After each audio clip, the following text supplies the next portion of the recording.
आदाब, मैं इरफान। आप देख रहे हैं रिप्रेजेंट भारत।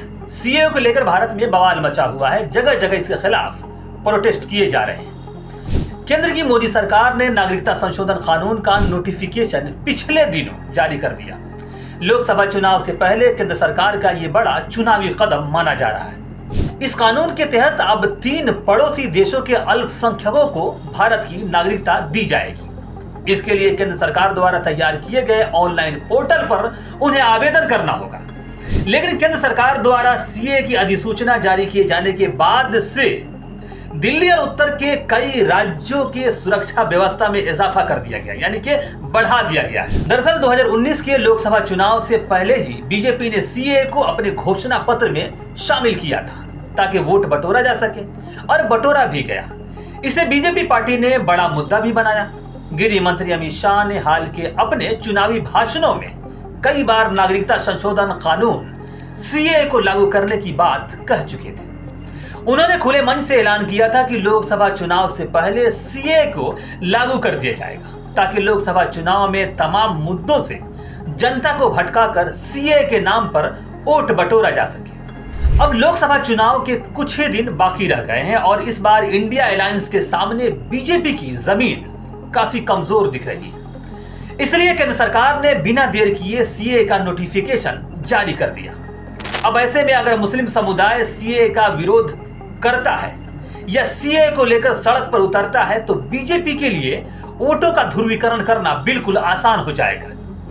वह हिंदू मुस्लिम मंदिर मस्जिद हिंदुस्तान पाकिस्तान 80-20 करके सत्ता हासिल कर लेगी। चुनाव से पहले सीए का लागू करना और इसके खिलाफ में मुसलमानों का सड़क पर उतरना बीजेपी का मास्टर स्ट्रोक है।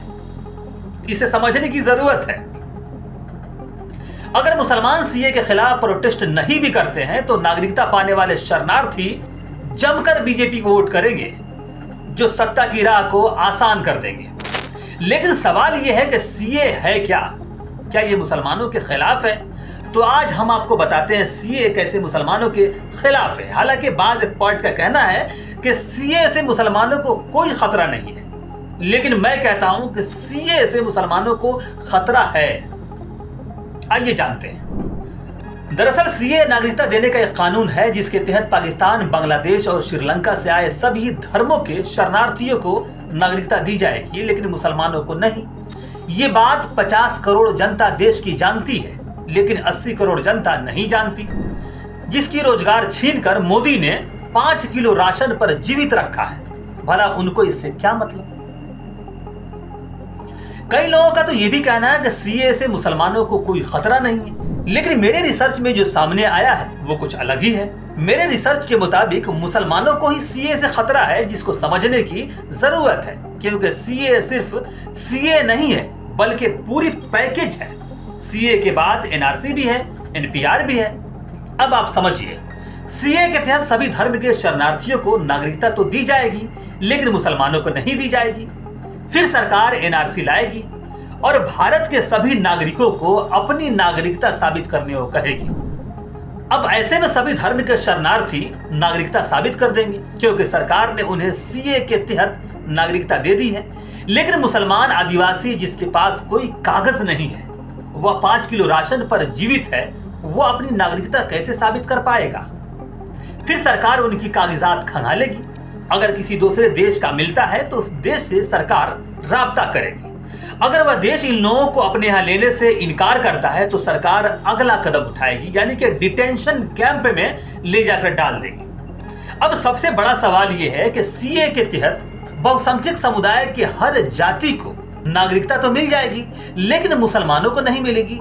आदिवासी जो जंगल में रहते हैं उनको भी नहीं मिलेगी, क्योंकि वो इन सारी चीजों से वंचित है। तो लास्टली सरकार क्या करेगी? जो बहुसंख्यक समुदाय के लोग हैं उनको सीए के तहत देश में रख लेगी और अल्पसंख्यक समुदाय के लोगों को डिटेंशन कैंप में डाल देगी। अब डिटेंशन कैंप का हाल क्या होगा? ऐसा नहीं है कि आप जाकर वहां परिवार बसा लेंगे, बल्कि वहां सबका अलग अलग होगा, यानी कि महिला अलग होंगी, पुरुष अलग होंगे, बच्चे अलग होंगे। बिल्कुल जेल की तरह आपको डिटेंशन कैंप में रखा जाएगा। हालांकि ये मुद्दा नेशनल है, इसे हर पार्टियों को उठाना चाहिए था, लेकिन क्यों? कोई क्यों अपना वोट बर्बाद करेगा? सीए कानून का बड़े पैमाने पर अंधभक्तों ने समर्थन किया है, जो बीजेपी की गंदी सियासत से ग्रसित है। वहीं मुसलमानों के वोट से इश्क करने वाले कांग्रेस, आरजेडी, जेडीयू और समाजवादी पार्टी जैसे दलों ने सीए को मुसलमानों का मसाला बताकर कुछ भी बोलने से इनकार कर दिया है।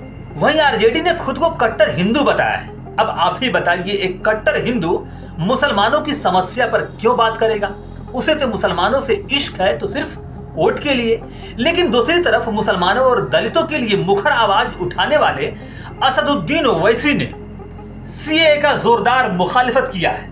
उन्होंने सीए पर रोक लगाने के लिए सुप्रीम कोर्ट में पिटीशन भी दायर किया है। ओवैसी का कहना है कि सीए के तहत सरकार मुसलमानों के साथ छल कर रही है। वह सभी धर्म के शरणार्थियों को नागरिकता तो दे रही है, लेकिन मुसलमानों को नहीं, क्योंकि उसकी मंशा है कि मुसलमानों को बड़े तादाद में डिटेंशन कैंप में डाल दिया जाए और मुसलमानों को दोयम नहीं बल्कि सोम दर्जे का शहरी बना दिया जाए। तो भारत सरकार इस तरह से मुसलमानों के साथ भेदभाव कर रही है, इसको समझने की जरूरत है। इसलिए आपको चाहिए कि इन सारी चीजों को समझे और अपने कागजात इकट्ठा करें, क्योंकि सीए के बाद एनआरसी की भी नंबर आ सकता है और हो सकता है कि आपको इसमें फंसा दिया जाए, आपको इसमें लताड़ा जाए, क्योंकि आपके प्रति सरकार का रुझान या सरकार की मंशा बहुत अच्छी नहीं है। तो फिलहाल मुझे दीजिए इजाजत, फिर कल मिलेंगे हम दूसरे टॉपिक पर। और जो टॉपिक है वो है इलेक्टोरल बॉन्ड। उसमें हम आपको बताने की कोशिश करेंगे कि देश तो गरीब हो रहा है, लेकिन बीजेपी कैसे अमीर होती चली जा रही है। लेकिन अगर हमारा वीडियो अच्छा लगे तो आप इसे लाइक और सब्सक्राइब और शेयर जरूर कीजिएगा। अगर नहीं अच्छा लगे तो आप स्वतंत्र हैं, आप नहीं कीजिएगा, क्योंकि आपको स्वतंत्र रखना हमारी प्राथमिकता है। जय हिंद।